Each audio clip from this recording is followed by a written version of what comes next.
Peter Jackson directing a film that isn't in any way related to either Middle-earth or Skull Island.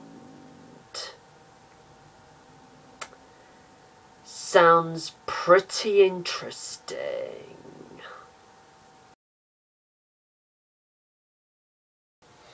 Hello YouTube, Film Buff 06 here, coming your way with a review for The Lovely Bones, which was based on the 2002 best-selling book of the same name by Alice Sebold, which, to be honest, I haven't read, but I know that my dad has. Anyway, it was released in 2009, was made on a $65 million budget. It was executive produced by Steven Spielberg,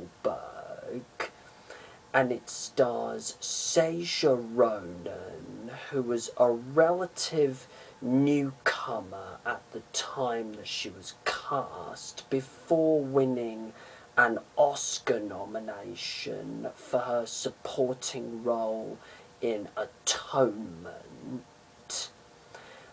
Mark Wahlberg, who most recently featured in the fourth Transformers movie, Age of Extinction. Rachel Weisz, Susan Sarandon, Stanley Tucci, Michael Imperioli from The Sopranos, and Rose McIver, who is probably well known for her role as Tinkerbell in Once Upon a Time.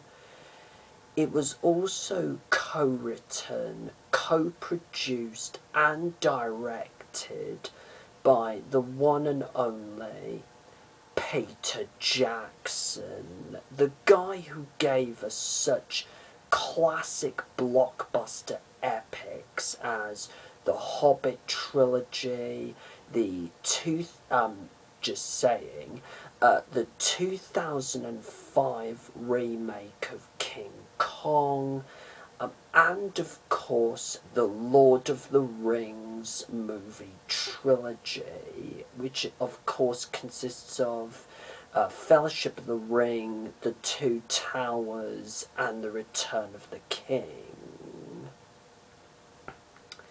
Now, originally Lynn Ramsey was going to direct the film, but she turned it down to make We Need to Talk About Kevin in 2011.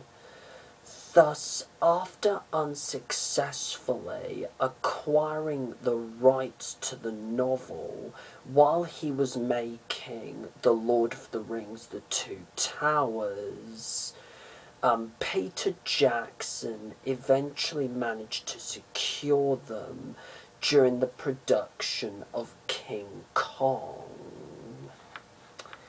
Now, for those of you who haven't read the book, the story of The Lovely Bones takes place in 1973 Pennsylvania and is told from the perspective of a 14-year-old girl named Susie Salmon, played by Saoirse Ronan, who one day ends up getting viciously raped and murdered by her paedophile neighbour George Harvey, played by Stanley Tucci, finds herself in a place known as the in between, which is a special limbo-like world between heaven and earth, and watches over her family, consisting of Father Jack, played by Mark Wahlberg, in a role that was originally considered for actors Hugh Jackman and Ryan Gosling. Mother Abigail, played by Rachel Weisz. Younger sister Lindsay, played by Rose McIver.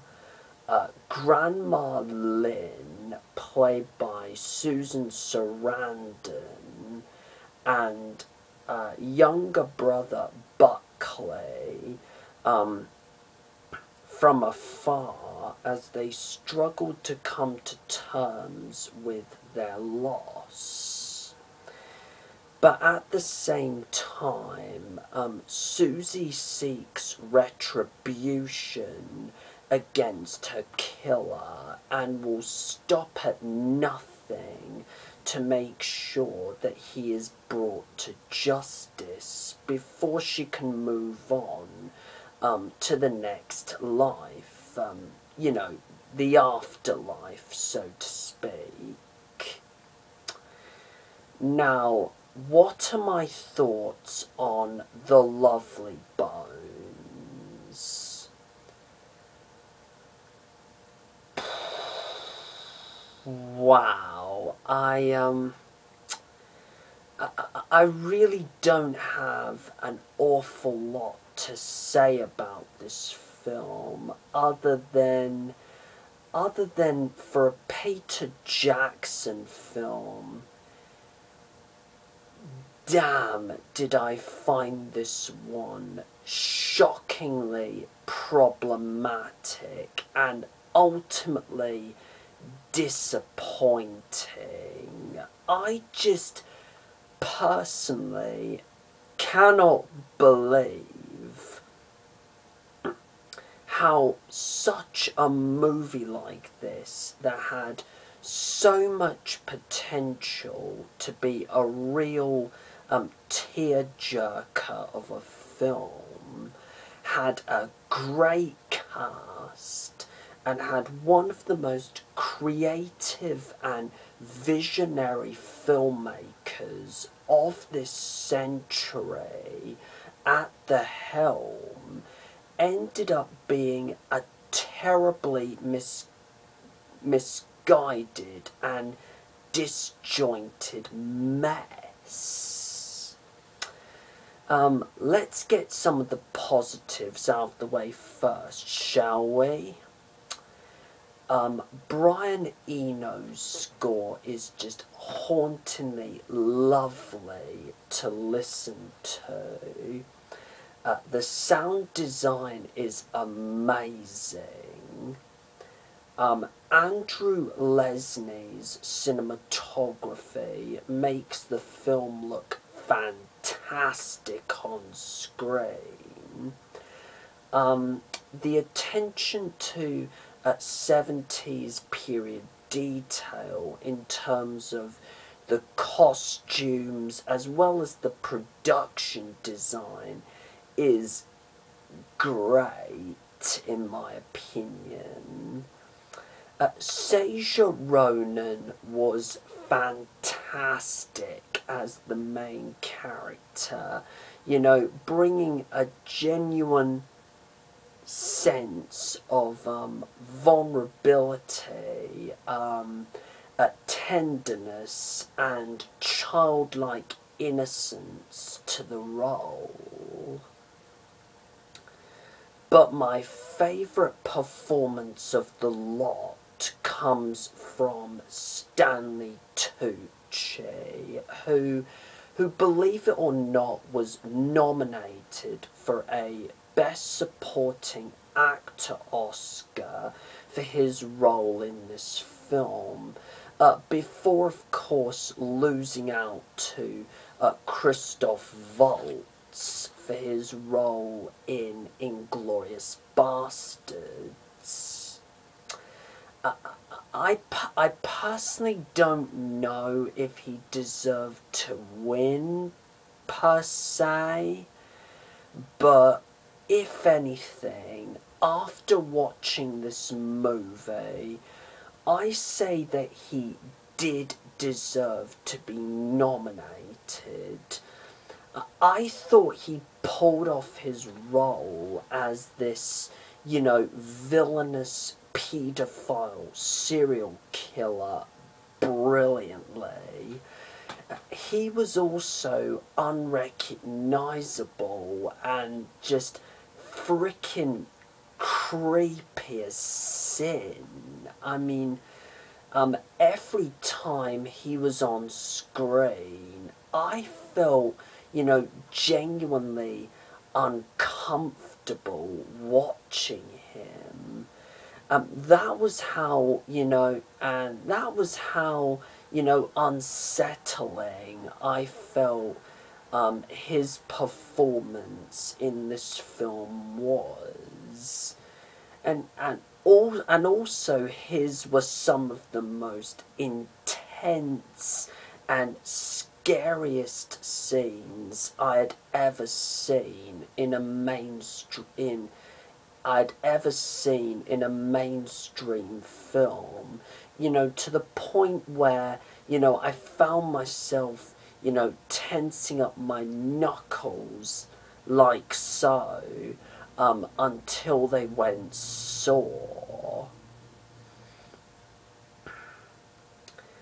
But alas, this is where my praise for this film ends. Here are just some of the overwhelming problems that I have with this movie. The movie's message, as well as how it handles its sensitive subject matter, you know, that of a brutal rape and murder of a 14-year-old girl, is all over the map. The screenplay adaptation of this story is frustratingly problematic. For a movie that lasts approximately almost 2.5 hours, the pacing gradually starts to drag at times. The editing awkwardly jumps from scene to scene far too quickly. The film is tonally all over the place, as if it doesn't know, you know, what it wants to be, whether it wants to be a horror film, or a thriller, or a fantasy, or a comedy. You know, it tries to be all of these things at once, but as a result, it ultimately makes the film feel, you know, feel like a really disjointed experience. You know, most of the characters receive little to no proper development, and are just simply reduced to cliched stereotypes, especially the grandma character, who I thought was just a pointless and out of place addition to the story, you know, since she apparently doesn't feature in the novel. And it felt like an unnecessary attempt by Jackson and his fellow Lord of the Rings co-writers, Fran Walsh and Philippa Boyens, to inject some comic relief into the proceedings. Now, apart from Ronan and Tucci, most of the supporting performances are disappointingly lackluster. You know, whilst Mark Wahlberg does rock his 70s hairstyle perfectly, his performance just felt bland, arguably blander than his performance in The Happening. It's almost like he was reading his lines off of the script whilst on medication. Rachel Weisz is criminally underused in this film. Susan Sarandon especially was just terribly wasted in this.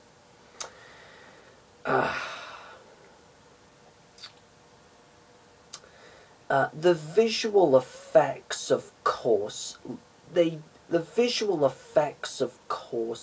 do look incredible.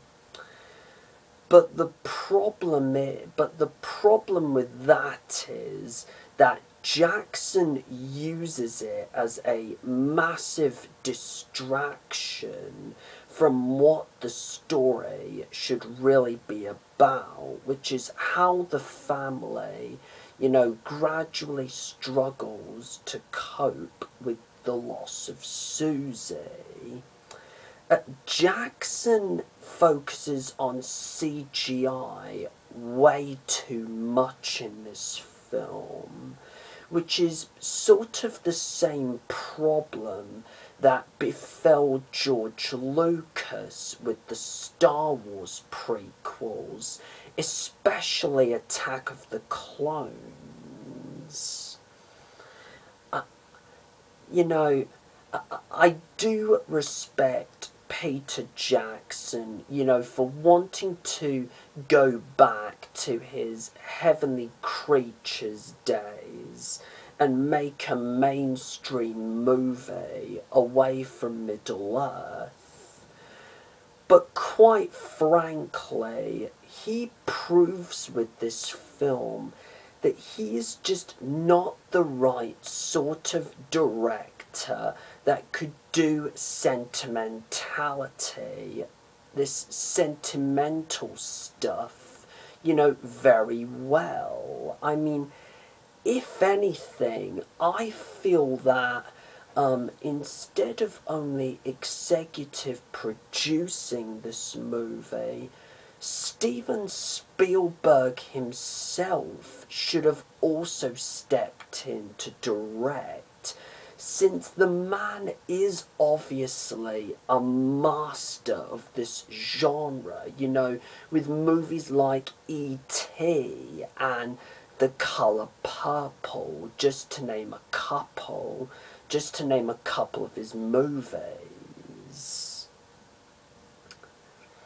Now, Peter Jackson, if you're watching this video, let me tell you, I am a fan of yours. I love all three Lord of the Rings movies with a burning hot passion, and like all three of your Hobbit movies as well, in my opinion.